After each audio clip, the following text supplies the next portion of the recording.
तो question number 5वें में आप लोग देखो कि क्वेश्चन नंबर 5वें में आप लोगों को सिद्ध करना है कि ABC की माध्यिकाएं AD, BE और CF बिंदु G पर प्रतिच्छेद करती है। तो आप लोगों को ये सिद्ध करना है कि माध्यिकाओं के जोड़ का 4 गुना और भुजाओं के जोड़ का 3 गुना। अगर उनको देखोगे तो माध्यिकाओं के जोड़ का 4 गुना है वो बड़ा है। ठीक है, यही सिद्ध करना है। तो सबसे पहले देखो, जो कल हम लोगों ने चित्र बनाया था वो सभी क्वेश्चनों में काम में आ रहा है या नहीं। जैसे ये चित्र बना था ABC, माध्यिका कौन सी थी? AD, BE और CF। और ये कहाँ प्रतिच्छेद कर रही थी? बिंदु G के ऊपर प्रतिच्छेद कर रही थी। उसके बाद में आप लोगों को इसमें देखो दिया हुआ में तो आप लोग लिख ही दोगे ना सब कुछ। ये सिद्ध क्या करना है इसमें? तो आप लोगों को इसमें सिद्ध करना है कि जो माध्यिकाएं हैं AD प्लस BE और प्लस में CF, इन तीनों का अगर जोड़ करके उसको 4 गुना करोगे तो उसका जोड़ किससे बड़ा होगा? 3 गुना AB plus BC plus AC, या AC लिखो या CA लिखो, एक ही बात है ना। तीनों भुजाओं के जोड़ का 3 गुना और माध्यिकाओं के जोड़ का 4 गुना, दोनों को देखोगे तो बड़ा कौन सा है? माध्यिकाओं का जोड़। ये आप लोगों को सिद्ध करना है। रचना करने की इसमें बिल्कुल भी आप लोगों को आवश्यकता नहीं है। देखो सीधा उत्तर की तरफ चलते हैं। सबसे पहले आप लोग देखो कि आप लोगों ने क्वेश्चन नंबर 3 हल किया था या नहीं। प्रश्नावली 10.2 का क्वेश्चन नंबर 3 हल किया था या नहीं। सेम टू सेम वैसे का वैसे हल करना है और AD प्लस BE को 3/2 वो AB के बताया था या नहीं हम लोगों ने। सेम वैसे इसको हल करेंगे। तो उसमें हम लोगों ने क्या किया था, देखो तीनों भुजाएं लेनी है या नहीं और तीनों माध्यिकाएं लेनी है या नहीं।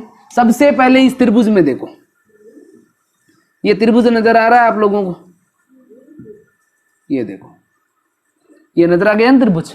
तो इसमें आप लोग देखोगे कि त्रिभुज की 2 भुजाओं का जोड़ तीसरी से कैसा होता है? बड़ा होता है या नहीं। तो 2 भुजाओं का जोड़ कर दे।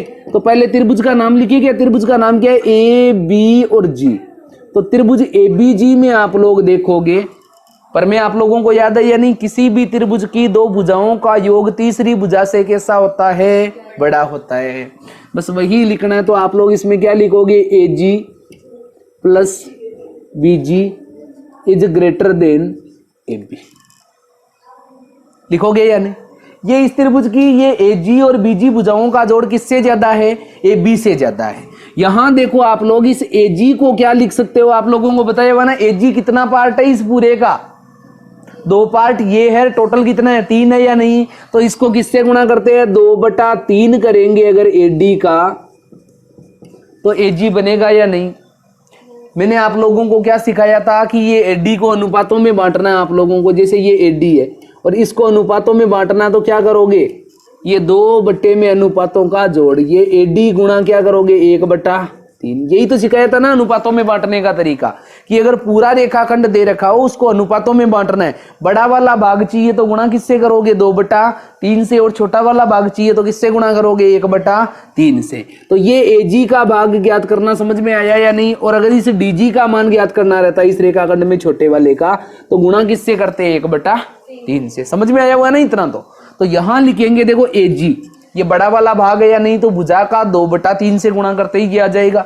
यहां देखोगे BG, ये BG भी बड़ा वाला भाग है या नहीं, तो इसको भी पूरे रेखाखंड को किससे गुणा करना पड़ेगा? 2/3 से। तो इसको लिखोगे 2/3 BE। कोई समस्या है? नहीं है, चलो बढ़िया। ये लिखेंगे AB। अभी तक किसी को कोई समस्या नहीं है ना इसमें। ये इसको लिखेंगे हम लोग समीकरण 1। कोई भी दिक्कत हो तो बता देना, अभी तो नहीं है किसी को। दूसरे वाले त्रिभुज को लेते हैं। अब इस त्रिभुज को ले लिया ना हमने, ये त्रिभुज ले वो। अब देखो ये नजर आ रहा है या नहीं? अब त्रिभुज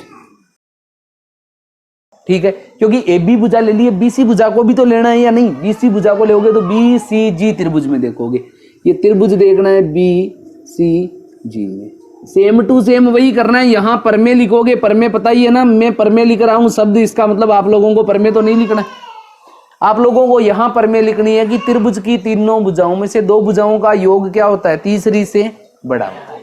यहां देखो इसमें लिखोगे आप लोग, तो इसमें देखो ये BC है ना, ये BC लिखा है, ये BG प्लस CG का योग करोगे तो BC से क्या हो जाएगा, बड़ा हो जाएगा या नहीं। तो इसमें भी लिख दोगे क्या, BG plus CG is greater than BC, लिख दिया।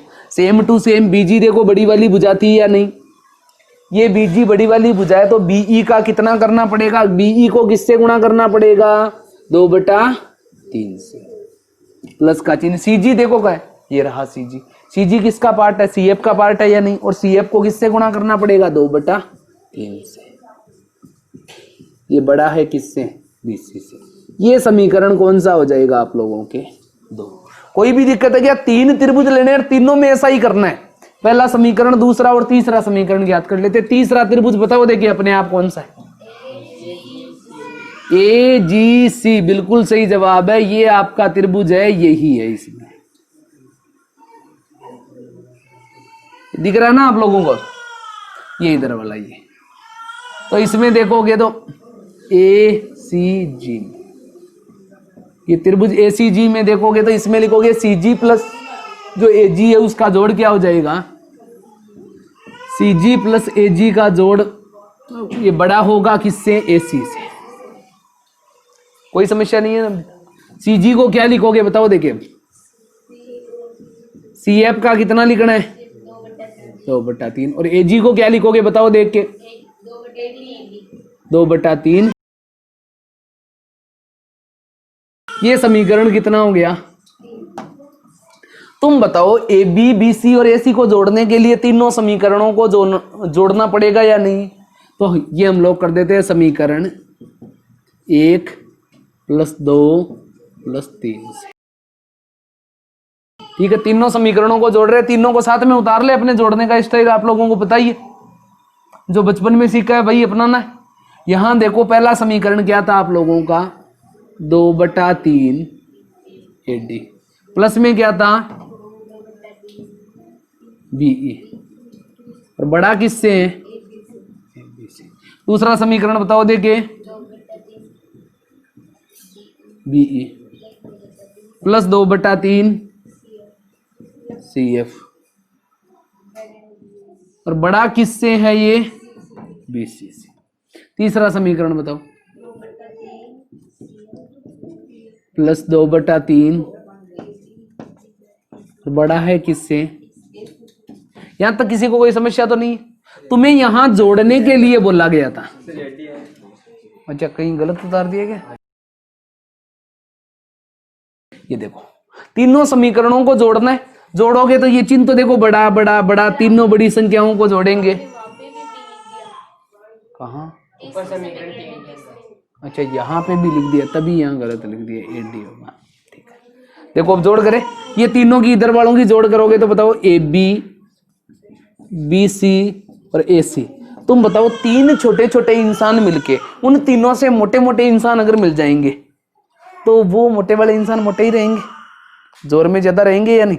ये 5 किलो का, ये 15 किलो का, ये 10 किलो का, ये 50 किलो का, ये 70 किलो का, ये 120 किलो का है। ये इधर वाले तीनों एक साथ, ये इधर वाले तीनों एक साथ, ये छोटे छोटे बच्चे मिलके कुछ नहीं कर पाएंगे ना इनका, यही बड़े रहेंगे। तो ये बड़े का चिन्ह आप लोगों को इधर ही रखना है।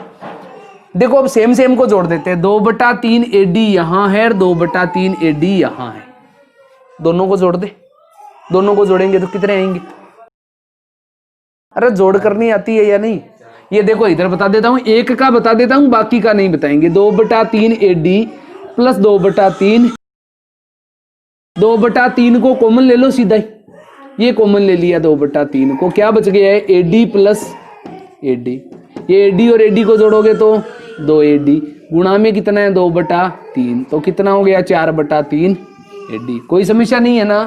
तो इसका मतलब इन AD वालों को जोड़ेंगे तो कितना आ जाएगा 4/3 AD, ठीक है।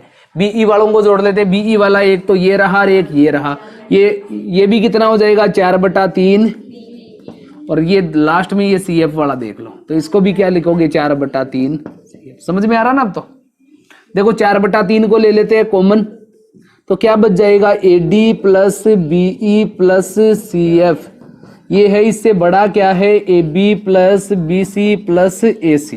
ये देखो ये 3 है, ये बट्टे में दे रखा है, बट्टे से इधर भेज दे क्योंकि सिद्ध करने के लिए तो 3 इधर को लाना है। ये देखो ये 4 लिख दिया, कोष्टक लगा के ये लिख दिया A D plus B E plus C F. वो बड़ा किससे है, 3 इधर आ जाएगा ना, तो A B plus B C plus A C. किसी को भी इसमें दिक्कत है तो बताओ, नहीं है ना, कर लोगे? तो ये क्वेश्चन नंबर 6 देखो, क्वेश्चन नंबर 6 काफी लोगों के तो समझ में ही नहीं आता है कि इसको करना कैसे। ये देखो इसमें क्या लिखा हुआ है, त्रिभुज एबीसी का लंब केंद्र पी है। ये त्रिभुज आप लोगों को दिया हुआ है एबीसी, ये एबीसी का लंब केंद्र दे रखा है। लंब केंद्र मतलब यहां से लंबवत रेखाखंड एडी है, फिर यहां से लंबवत जो रेखाखंड है वो क्या है, बीई है, और यहां से लंबवत रेखाखंड क्या है, सीएफ है। ये तीनों लंबवत रेखाखंड दे रखे, और ये बिंदु कौन से पे मिलते हैं, तो ये बिंदु पी के ऊपर मिलते हैं। ये कौन से बिंदु के ऊपर मिलते हैं, बिंदु पी के ऊपर मिलते हैं। ये बिंदु पी के ऊपर मिला दिया। और आप लोगों को इसमें सिद्ध क्या करना है कि पीबीसी का लंब केंद्र बिंदु क्या है, ए। तो सिद्ध क्या करना है आप लोगों को, त्रिभुज जो पीबीसी है उसका जो लंब केंद्र है वो कौन सा बिंदु है, ए। तुम्हारे मन में हो रहा होगा कि ये पीबीसी त्रिभुज पड़ा है यहां पे, ये पीबीसी त्रिभुज यहां पड़ा है। अब इसका लंब केंद्र तो आप लोगों को पता ही है, ये त्रिभुज के अंदर बीच में देखा ना आप लोगों ने, तो लंब केंद्र कभी बाहर देखा है, लंब केंद्र सुना भी है कि लंब केंद्र बाहर चला गया कहीं उठ के। यहां देखो त्रिभुज यहां बन रहा है, लंब केंद्र ऊपर पहुंचा दिया, बोल रहा है कि इसको लंब केंद्र सिद्ध करना है। ये लंब केंद्र कौन सा है, इसका बिंदु ए, और वास्तव में लंब केंद्र बिंदु ए है। लेकिन आप लोगों ने क्या पढ़ा है, ये लंबवत रेखाखंड, ये लंबवत रेखाखंड, ये लंबवत रेखाखंड, तीनों लंबवत रेखाखंड जहां मिल गए उसको क्या बोलते हैं, उसका लंब केंद्र बोलते हैं। तो पहले तो लिखने का बता देता हूं कि क्या लिखना है, छोटी सी 2 लाइनें लिखनी है और सिद्ध हो जाएगा, उसके बाद समझाएंगे कि कैसे हुआ। तो अब देखो इसमें रचना की आप लोगों को आवश्यकता नहीं है। सबसे पहले आप लोगों को लिखा हुआ कि ये तीनों लाइनें लंबवत है या नहीं। लंबवत है तो सबसे पहले लिखोगे कि एडी है वो लंबवत है किसके ऊपर है, ये बीसी के ऊपर। किसको लंबवत, सीएफ को लंबवत नहीं किया गया, ये लो ये करने से लंबवत हुआ है, ठीक है। ये एडी लंबवत किसके ऊपर है, बीसी के ऊपर। फिर बीई लंबवत किसके ऊपर है, ये एसी के ऊपर लंबवत है। और उसके बाद में तीसरा देखोगे तो सीएफ लंबवत किसके ऊपर है, ये तीनों को लंबवत लिख दिया, ये तो दिया हुआ है ना लंबवत। फिर उसके बाद में ज्यादातर ने इसको हल किया, उन्होंने केवल ये इतना बताया है। इसी प्रकार से क्या बताया आप लोगों को, ये त्रिभुज की 3 भुजाएं हैं या नहीं, एक तो है सीपी, ये एक तो सीपी बीपी और बीसी, ये 3 भुजाएं हैं या नहीं आप लोगों के पास में। एक तो कौन सी है, ये बीपी भुजा दे रखी है, एक सीपी भुजा दे रखी है और एक बीसी भुजा दे रखी है। तीनों भुजाएं दे रखी है या नहीं। केवल इनको इतना बताया गया है कि भाई ये बीपी भुजा है ना, ये इसका ए बिंदु से लंबवत रेखाखंड देखोगे तो यहां आ रहा नहीं या नहीं, ये पूरी भुजा इसके ऊपर लंबवत है, इसका मतलब ये टुकड़ा भी इसके ऊपर कैसा है, लंबवत है। और इसका कारण मैं आप लोगों को बता देता हूं। आप लोगों ने पढ़ा होगा, ये अधिक कोण त्रिभुज का नाम सुना है क्या किसी ने, ये अधिक कोण त्रिभुज है। अरे अधिक कोण त्रिभुज नहीं जानते, जिसका एक कोण 90 डिग्री से ज्यादा हो वो अधिक कोण होता है। ये अधिक कोण त्रिभुज है। ये अधिक कोण त्रिभुज में आप लोग देखोगे अधिक कोण त्रिभुज, ये अधिक कोण त्रिभुज का मामला है यहां पे लंबवत वाला।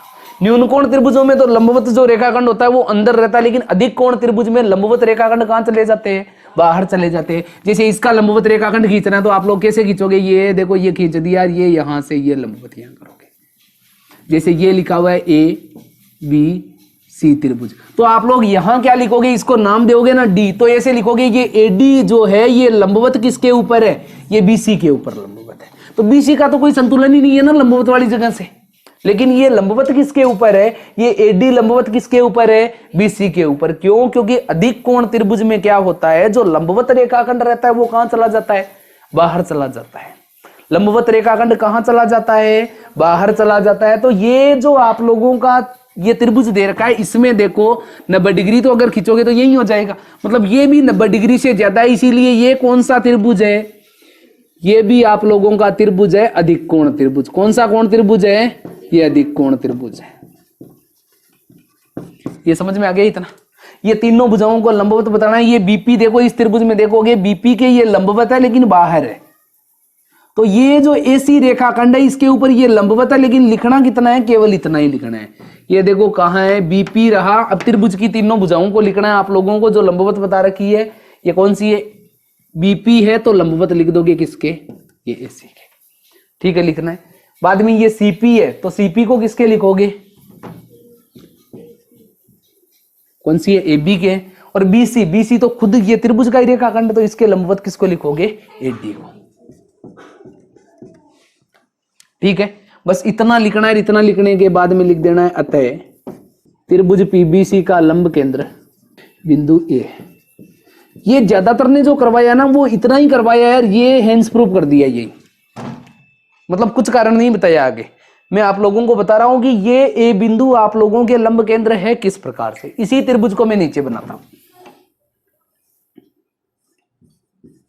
ये देखो, इसको बना देते हैं। ये बी, ये पी, और ये हो गया आप लोगों का, ये बना दिया हमने पी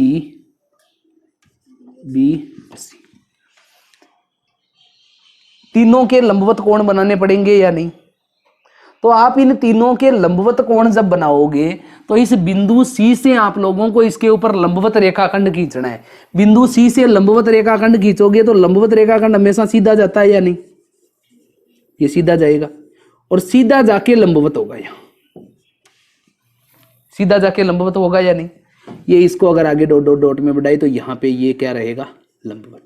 ये पोजीशन देखो बन रही है या नहीं? ये देखो लंबवत बन रहा है। ये आगे जाके और लंबवत होने वाला है अभी।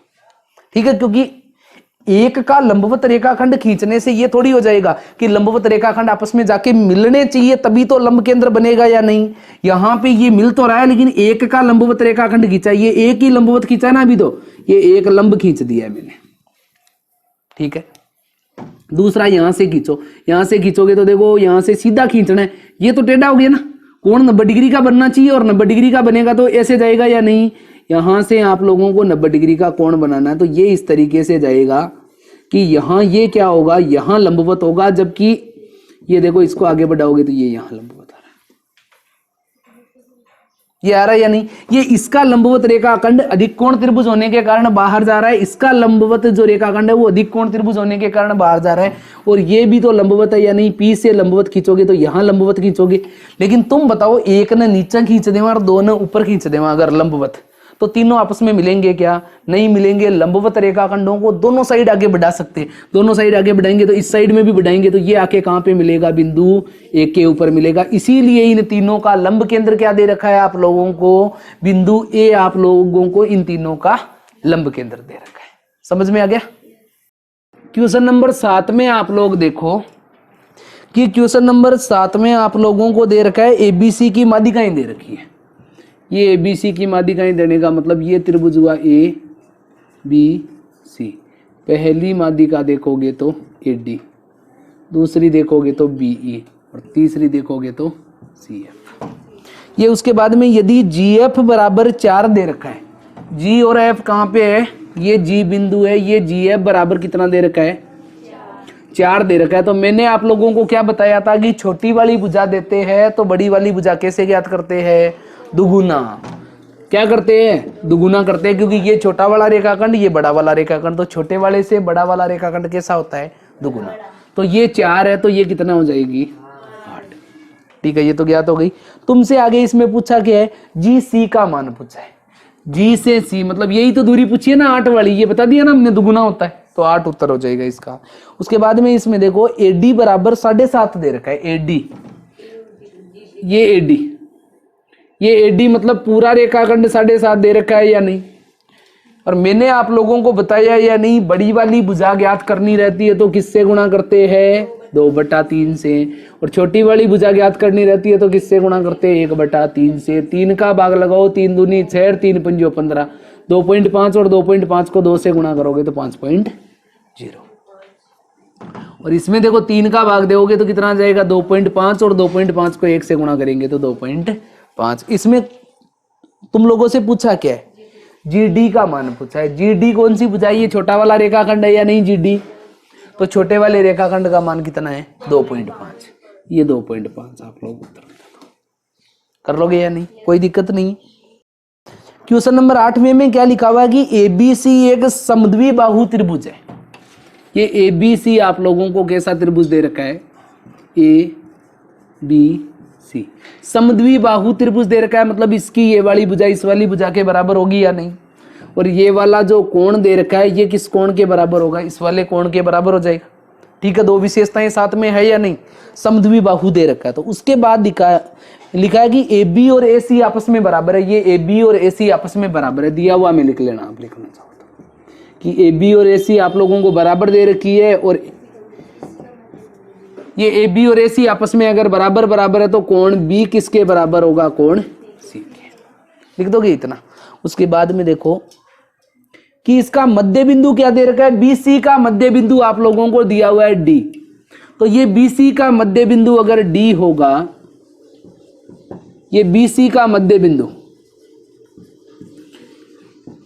BC का जो मध्य बिंदु है वो कितना दे रखा आप लोगों को, D दिया हुआ है BC का मध्य बिंदु। तो ये BD जो रेखाखंड है ये किसके बराबर होगी, CD के। ये BD बराबर है किसके, CD के। ये दिया हुआ में लिख दोगे, ठीक है, कोई दिक्कत नहीं है इतने तक। ये उसके बाद में आप लोगों को सिद्ध क्या करना है कि इसका परिकेंद्र, अंतः केंद्र, लंब केंद्र और केंद्रक सभी क्या होते हैं, AD के ऊपर स्थित होते हैं। ये AD, ये A को D से मिला दिया। तो आप लोगों को सिद्ध इसमें ये करना है कि इसके कौन कौन के से केंद्र सिद्ध करने, एक तो सिद्ध करना है ये परिकेंद्र, पहला ये सिद्ध करने में लिखना है। दूसरा ये अंतः केंद्र लिखना है। तुम्हें कितना याद है, आज ज्ञान होगा इसका। और तीसरा क्या याद है, क्या लंब केंद्र, और चौथा क्या है केंद्रक।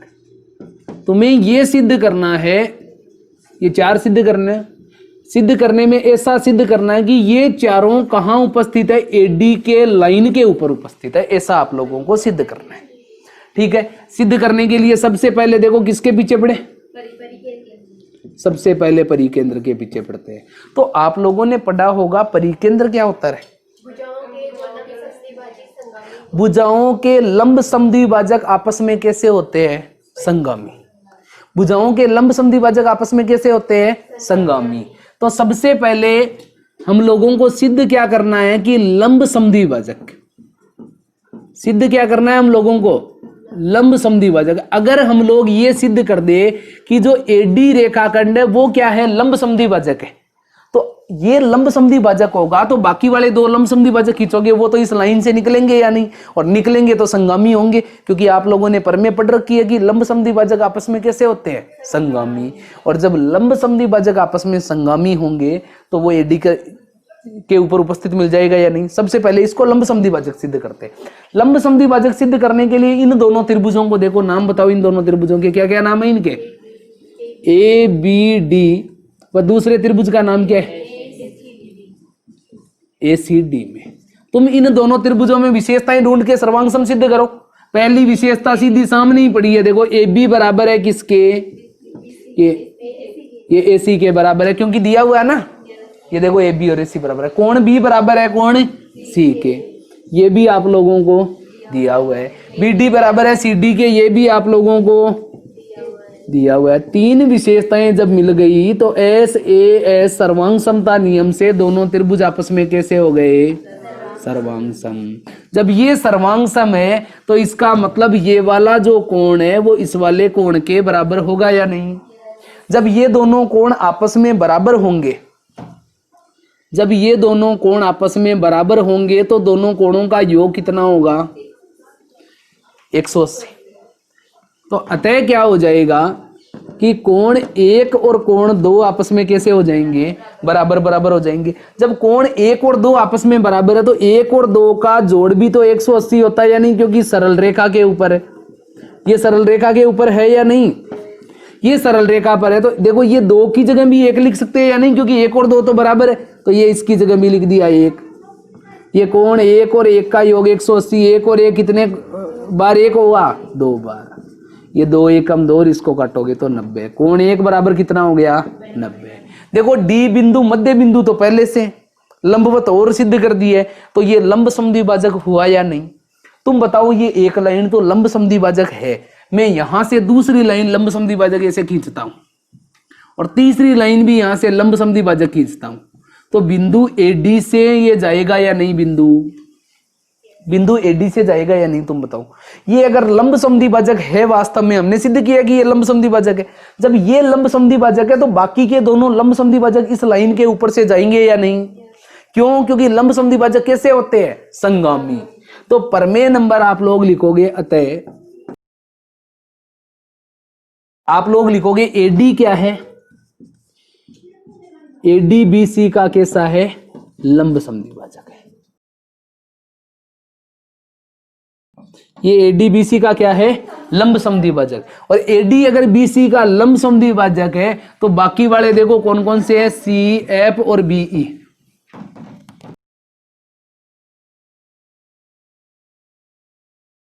अतः बीई व सीएफ लंब समद्विभाजक भी एडी से होकर जाएंगे। ठीक है, लिख दोगे। और इसके पीछे कारण क्या लिखोगे? कारण लिखनी है आप लोगों की प्रमेय 10.3 कि त्रिभुज की तीनों भुजाओं के लंब समद्विभाजक आपस में संगामी होते हैं। संगामी होने का मतलब एडी के ऊपर कोई ना कोई बिंदु है जिसपे ये आपस में प्रतिच्छेद करेंगे और संगामी होंगे। इसका मतलब तीनों लंब समद्विभाजक कहां से होकर जाएंगे? एडी से जाएंगे। और तीनों लंब समद्विभाजकों के मिलने का स्थान क्या कहलाता है? परिकेंद्र कहलाता है। क्या कहलाता है? परिकेंद्र। समझ में आ गया या नहीं? तो पहला सिद्ध हो गया परिकेंद्र वाला। समझ में आ गया सबके? देखो परिकेंद्र हो गया, तो इसके बाद में क्या सिद्ध करना है? अंतः केंद्र। तो अंतः केंद्र वाले में आप लोगों ने क्या पढ़ा है? प्रमेय नंबर 10.4 में पढ़ा है कि त्रिभुज के तीनों कोणों के समद्विभाजक आपस में संगामी होते हैं, उसको क्या बोलते हैं? अंतः केंद्र। इसका मतलब अगर इस चित्र के अंदर हम लोगों को देखो, ये यहां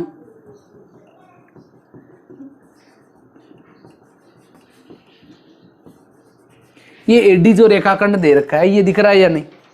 ये एडी रेखाखंड को आप लोग देखोगे तो ये एडी रेखाखंड के ऊपर क्या है? अंतः केंद्र होना चाहिए, ऐसा सिद्ध करना है। तो अंतः केंद्र को ढूंढना है इसके ऊपर। ये अंतः केंद्र को ढूंढने के लिए देखो सेम टू सेम प्रोसेस होगी, बस इन दोनों कोणों को बराबर सिद्ध करना है। कोणों को बराबर सिद्ध करते ही क्या हो जाएगा कि देखो त्रिभुज के एक कोण का समद्विभाजक है या नहीं? और आप लोगों को पता ही है कि त्रिभुज के तीनों कोणों के समद्विभाजक आपस में कैसे होते हैं? संगामी। मतलब इन दोनों के समद्विभाजक खींचोगे वो भी इस लाइन से होकर जाएंगे या नहीं? तो हमें यही तो सिद्ध करना है कि एडी के ऊपर क्या है? अंतः केंद्र है। तो इसमें क्या करोगे? इसमें भी आप लोगों को वही करना है कि ये इसको सर्वांगसम सिद्ध कर देना है। इन दोनों त्रिभुजों को क्या करना है? सर्वांगसम। अब की बार लिख के छोड़ देते, ये भी प्रोसेस वापस नहीं लिखनी पड़ेगी आप लोगों को। तो ये इस त्रिभुज का नाम क्या था आपने? A B D. व दूसरे वाले त्रिभुज का नाम क्या है? A C D. ठीक है, दोनों त्रिभुजों में देखोगे तीनों विशेषताएं सामने ही पड़ी है। ये भुजा इस भुजा के बराबर आप लोगों को दे रखी है, तो लिख दोगे ए बी बराबर है किसके? ए सी के। कोण बी बराबर है किसके? कोण सी के। कोण बी और कोण सी आपस में बराबर। और तीसरा देखोगे तो बी डी बराबर किसके है? सी डी के। ये तीनों विशेषताएं दे रखी है और ऐसे है सर्वांग समता नियम से ये क्या हुआ है? सर्वांग सम। जब ये सर्वांग सम है, त्रिभुज ए बी डी को हमने सर्वांग सम सिद्ध कर दिया है त्रिभुज ये ए सी डी के, तो इससे आगे का बदलाव होने वाला। देखो परिकेंद्र सिद्ध किया था तो भी इतना करना पड़ा था, ये अंतः केंद्र में भी इतना करना पड़ेगा, लंब केंद्र में भी इतना करना पड़ेगा और केंद्रक में भी इतना करना पड़ेगा। इतना तो रिजर्व रह जाएगा। अब दूसरा हम लोगों को सिद्ध करना है अंतः केंद्र वाला। तो अंतः केंद्र का सिद्ध करोगे तो देखो ये दोनों जब सर्वांग सम है तो ये कोण नंबर 1 कोण नंबर 2 के बराबर होगा या नहीं? वो 1 और 2 तो उसको नाम दे दिया था ना, इसको दे देते 3 और 4 दे देते। चलो ठीक है, तो अतः क्या हो जाएगा?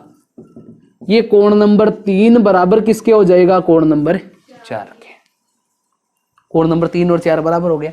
तो अतः AD कोण A की समद्विभाजक रेखा है, यही लिखोगे ना? तो कोई समस्या है क्या? नहीं है ना। कोण 3 और 4 बराबर हो गए, इसका मतलब AD है वो कोण A की समद्विभाजक रेखा है या नहीं? और त्रिभुज के तीनों कोणों के समद्विभाजक संगामी होते हैं। संगामी होने का मतलब ये आप लोगों का त्रिभुज था, ये A था, ये D था, ये B था, ये C था, ये इसका समद्विभाजक है कोण का। बाकी वाले कोणों के समद्विभाजक खींचोगे तो ये कोण का समद्विभाजक खींच दिया, ये भी कोण का समद्विभाजक खींच दिया। अंत केंद्र कहाँ मिला? AD के ऊपर। तो इसका मतलब क्या हो गया? त्रिभुज के तीनों कोणों के समद्विभाजक कैसे होते हैं? संगामी होते हैं। और संगामी होगा तो क्या हो जाएगा? इनका नाम दिया था ना मैंने, BE, और इसका दिया था CF। तो यहां लिख दोगे अतः BE व CF, यहां शुरू से लिख दो, नहीं तो AD BE व C, यहां लिख देते हैं। यह आता है AD BE व CF संगामी होंगे AD के किसी बिंदु पर। क्योंकि अब देखो ये तीनों संगामी होते हैं, तो ये लाइन तो पहले से खींची हुई है, ये तो कहीं जाने वाली नहीं है। बाकी वाले दोनों ही इसके पास आएंगे, तो पास आएंगे तो ये AD के ऊपर बिंदु हुआ या नहीं? तो अतः क्या हो जाएगा? ये AD के ऊपर स्थित है, तो लिख दोगे कि AD के ऊपर अंतः केंद्र उपस्थित है। क्या लिख देना है? अतः अंतः केंद्र AD पर उपस्थित। ठीक है, कर लोगे? ये दो होने के बाद तीसरा देखो, लंब केंद्र। लंब केंद्र सिद्ध करने के लिए आप लोगों को क्या सिद्ध करना पड़ेगा? कि AD है वो लंबवत है किसके ऊपर? BC के ऊपर। ये तो हमने अभी वो लंब समद्विभाजक वाले में भी तो सिद्ध किया ही था ना। लंब समद्विभाजक वाले में सिद्ध किया था या नहीं? लंब समद्विभाजक वाले में सिद्ध किया था। सेम वैसे का वैसे ही करना है। दोनों त्रिभुजों को लिया, सर्वांग सम सिद्ध कर दिया। सर्वांग सम सिद्ध किया तो इसको 1 नंबर और इसको 2 नंबर कोण दिया था या नहीं? तो लिखोगे अतः कोण नंबर 1 बराबर है किसके? कोण नंबर 2 के। और कोण नंबर 1 प्लस कोण नंबर 2 का जोड़ कितना होगा? 180। कारण क्या है? सरल रेखा। यहां 2 की जगह 1 लिख सकते हैं या नहीं? क्योंकि ये दोनों बराबर दे रखे। अरे है या नहीं? ये कितना हो जाएगा? 2 कोण 1 बराबर 180। 2 से काटोगे 90। कोण 1 बराबर कितना हो गया? 90 डिग्री। अतः इससे क्या साबित हुआ है? कि AD है वो लंबवत है किसके ऊपर? BC के ऊपर। ये सिद्ध हो गया या नहीं? जब AD BC के ऊपर लंबवत है तो प्रमेय में आप लोगों ने पढ़ा है कि शीर्ष लंब कैसे होते हैं? शीर्ष लंब कैसे होते हैं? शीर्ष लंब संगामी होते हैं। देखो, लंब समद्विभाजक संगामी, कोणों के समद्विभाजक संगामी, माध्यिकाएं आपस में संगामी, और लंब ये जो शीर्ष लंब है वो भी आपस में संगामी। ये आपने सिद्ध करके पढ़ रखा है। इसका मतलब आप लोगों को ये प्रमाण पहले से पता है कि ये संगामी है। तो इसका मतलब ये शीर्ष लंब कैसे होते हैं? संगामी। तो ये AD अगर शीर्ष लंब है, यहां देखो बना लेते हैं, ये ABC, ये AD अगर शीर्ष लंब है और यहां से खींचोगे तो ये BE भी क्या है? शीर्ष लंब है। और ये CF भी क्या है? शीर्ष लंब। तो शीर्ष लंब संगामी होंगे तो ये AD रेखाखंड के ऊपर उपस्थित रहेगा या नहीं? बताओ। शीर्ष लंब अगर संगामी होंगे तो दोनों शीर्ष लंब भी इस लाइन के ऊपर से निकलेंगे या नहीं? और संगामी मतलब एक जगह मिलते हैं, एक जगह मिलते हैं, उनको क्या बोलते हैं? शीर्ष लंब या लंब केंद्र बोलते हैं। क्या बोलते हैं? लंब केंद्र। तो अतः क्या हो जाएगा? अतः AD BE व CF शीर्ष लंब संगामी है। अतः लंब केंद्र ये AD पर ये उपस्थित होगा। बस इतना ही करना है कि ये शीर्ष लंब है तो बाकी के दोनों शीर्ष लंब भी AD के ऊपर रहेंगे, क्योंकि संगामी होते हैं तो इस लाइन के ऊपर से तो निकलना पड़ेगा उनको।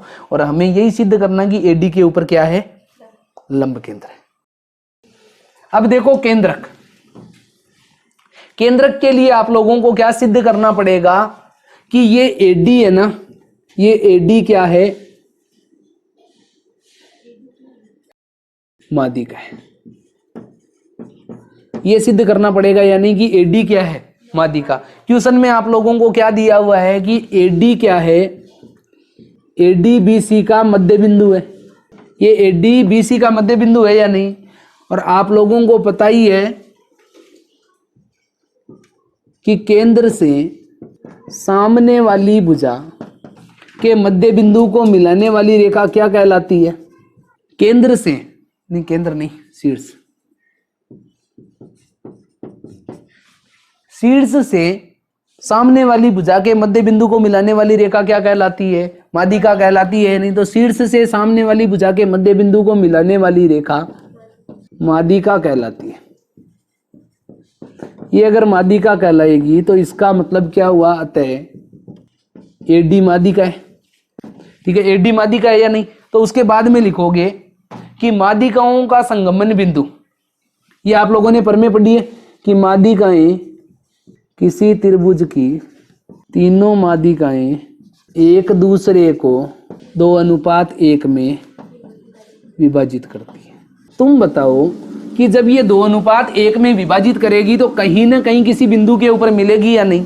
तो इसका मतलब एडी माध्यिका को ये दोनों माध्यिकाएं प्रतिच्छेद करेगी या नहीं। और माध्यिकाएं आपस में कैसी होती है, माध्यिकाएं संगामी होती है। तो ये अगर संगामी होगी, ये अगर माध्यिकाएं संगामी होगी तो बाकी वाली जो दोनों माध्यिकाएं, अतः एडी बीई व सीएफ, ये माध्यिकाएं जो दे रखी है ये कैसी आपस में संगामी, अतः संगमन बिंदु एडी से होकर जाएगा। बस इतना ही आप लोगों को सिद्ध करना है।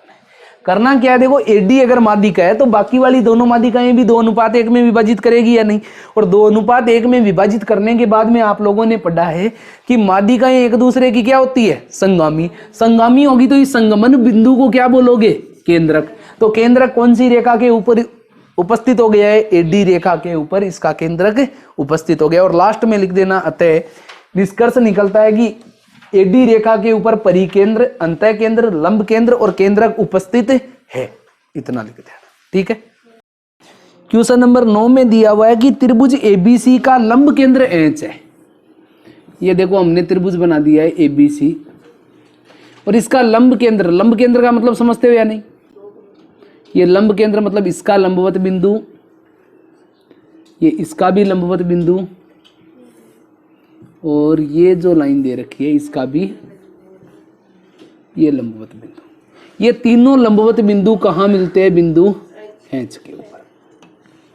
ठीक है, ये एच के ऊपर मिला दिया। उसके बाद क्या बोला है, ए बी नहीं, ए एच, बी एच और सी एच के मध्य बिंदु क्रमशः क्या दे रखे हैं, एक्स, वाई और जेड दे रखे हैं। तो इसके नाम दे दे A B C D E F. और उसके बाद में क्या बोला है, देखो ए एच का मध्य बिंदु तो क्या दे रखा है आप लोगों को, ये ए एच का मध्य बिंदु, बी एच का मध्य बिंदु और इसका सी एच का मध्य बिंदु, तीनों के मध्य बिंदु दे रखे। देखो ए एच का मध्य बिंदु एक्स दे रखा है, बी एच वाले का वाई दे रखा है, इसका क्या दे रखा है, जेड दे रखा है। बोल दे कि इन तीनों को आपस में अगर मिला दिया जाए तो आपको सिद्ध करना है कि इन तीनों का लंब केंद्र भी क्या दे रखा है, ये एच दे रखा है। ऐसा आप लोगों को सिद्ध करना है, रचना वगैरह कुछ भी करने की जरूरत नहीं है। सिद्ध क्या करना है आप लोगों को कि जो त्रिभुज दे रखा है एक्स वाई जेड, उसका लंब केंद्र क्या है, उसका लंब केंद्र क्या है, एच। ऐसा आप लोगों को सिद्ध करना है। ठीक है, सिद्ध करने के लिए क्या करोगे, सीधा सीधा आप लोग देखो कि अगर ये तीनों रेखाखंड है, ये अगर अंदर वाले त्रिभुज के भी लंबवत रहे तो लंबवत रहने का मतलब लंब केंद्र है, तो लंब केंद्र अपने आप ही एच हो जाएगा या नहीं। तो इन तीनों जो रेखाखंड है इनको लंबवत सिद्ध करना है या नहीं। सबसे पहले इधर आप लोग देखो, इस त्रिभुज में सेम ही देखना है, फिर तो ये त्रिभुज दिख रहा है या नहीं। मैंने आप लोगों को एक चीज बताई थी कि दो भुजाओं के मध्य बिंदुओं को मिला दिया जाए तो तीसरी भुजा के कैसी होती है, समांतर।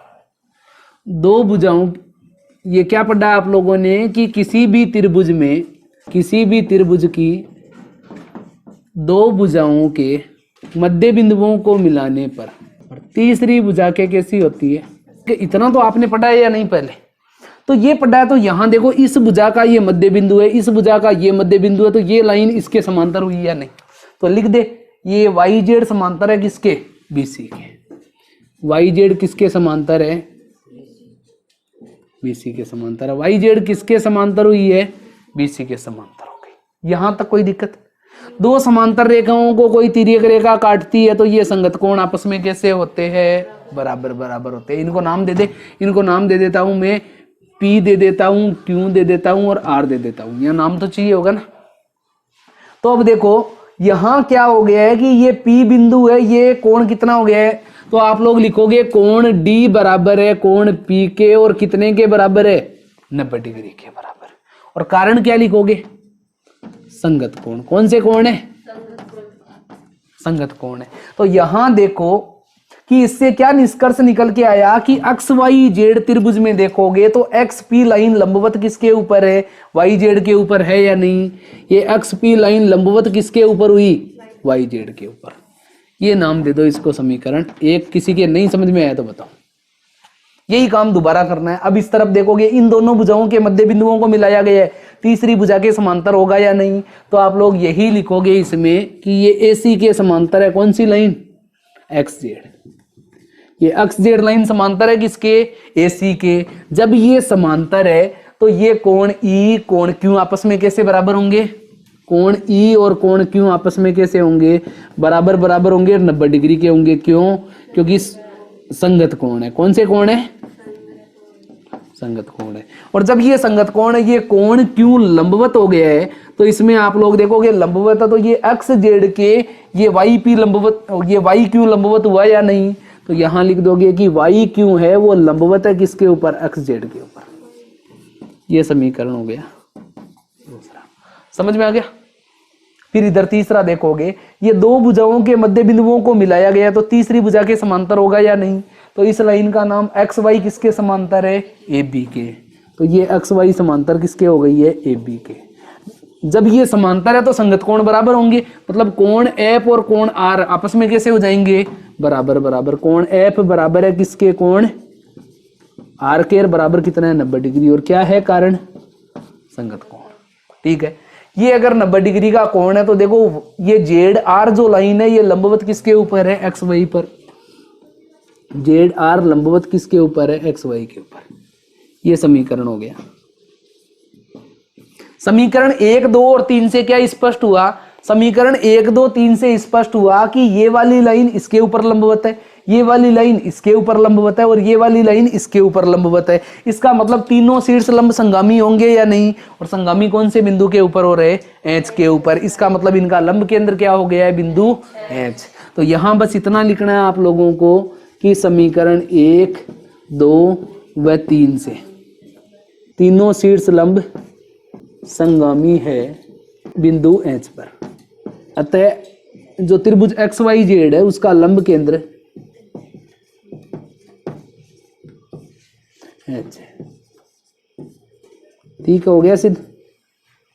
देखो क्वेश्चन नंबर 10 में क्या करना है कि एबीसी एक त्रिभुज दे रखा है आप लोगों को। ये एबीसी त्रिभुज दिया हुआ है, ए बी और सी। अब एबीसी त्रिभुज में भुजा बीसी का वह बिंदु किस प्रकार ज्ञात करेंगे जो भुजाओं एबी और एसी से समदूरस्थ हो। हमें एबी और एसी से समदूरस्थ बिंदु ज्ञात करना है। तुम बताओ कि ये कौन सी रेखाएं बन रही है? प्रतिछेद करने वाली रेखाएं बन रही है या नहीं? और प्रतिछेद करने वाली रेखाओं में समदूरस्थ बिंदु कैसे ज्ञात करते हैं? दोनों के मध्य बने कोण का समद्विभाजक करके। तो यहां क्या करना आप लोगों को? कोण ए का समद्विभाजक खींचना है। कोण ए का समद्विभाजक ये खींचोगे तो यहां से लंबवत दूरियां आपस में कैसी होगी?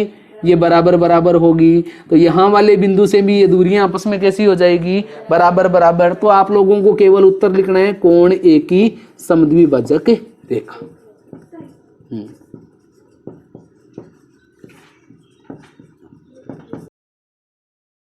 ठीक है, क्या लिखना है? कोण ए की समद्विभाजक रेखा। क्योंकि आप लोगों से क्या पूछा है? बीसी का वह बिंदु ज्ञात करना है जो एबी और एसी से क्या हो? समदूरस्थ।